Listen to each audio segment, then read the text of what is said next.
हे गंगापूर वैजापूर रोडवर एक चिंचडगाव म्हणून एक गाव आहे. तिथं रस्त्याच्या कडेला एक छोटंसं मोठा देवीचं मंदिर आहे आणि त्याच्या बाजूला एक पत्र्याचं शेड आहे. तिथं एक संगीता पाई पवार महाराज या थांबतात आणि पूजा अर्चा वगैरे करतात. ते प्रवचन वगैरे पण करतात. तर रात्री ते एकट्याच होत्या. कोणीतरी त्यांच्या पडवीमध्ये झोपलेले असताना कोणीतरी त्यांच्या डोक्यामध्ये दगड घालून त्यांच्या हत्या केल्याचं दिसत आहे. तर प्रथमदर्शनी असं वाटत आहे. तरी PM साठी आम्ही पाठवलेलं आहे. तसंच फिंगरप्रिंट टीम येऊन गेलेली आहे. डॉग स्क्वॉड पण आलेला आहे. त्याच्यानंतर FSL जे असतात टीम ते पण फॉरेन्सिकच्या टीम पण आलेले आहेत. तसंच स्थानिक गुन्हे शाखेचं पथक आहे. आमचं एक तांत्रिक पथक पण आहे.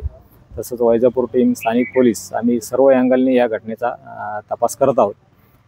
लवकरात लवकर आम्ही खऱ्या गुन्हेगारापर्यंत पोहोचून हा गुन्हा उघडकीस आणू अशी निश्चित ठाम विश्वासाने सांगतो.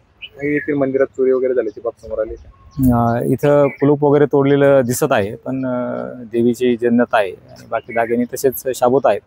तर बाकी दानपेटीत काही रक्कम होती का ते आता सांगू शकणार नाही.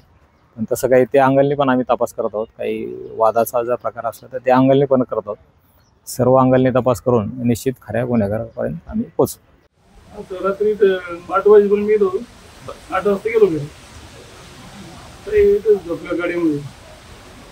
गाडीत गरमायला लागलं. मग त्यांनी ते जाळी लावलेली ते जाळीमध्ये झोपलं. रात्रीच दगड टाकलं.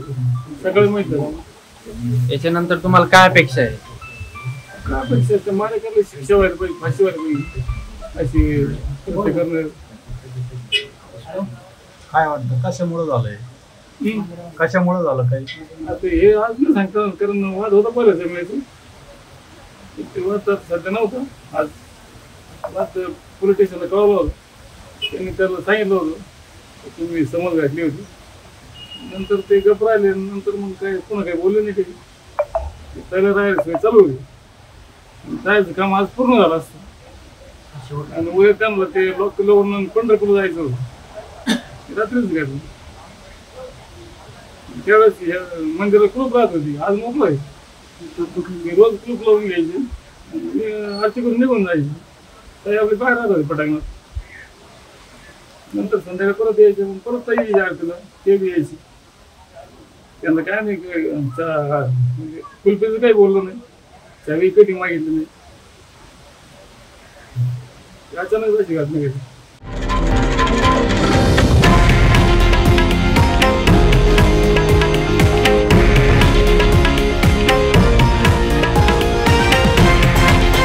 हे आहे देशातील नंबर 1 न्यूज नेटवर्क आणि आपण पाहत आहात TV9 मराठी, एकमेव.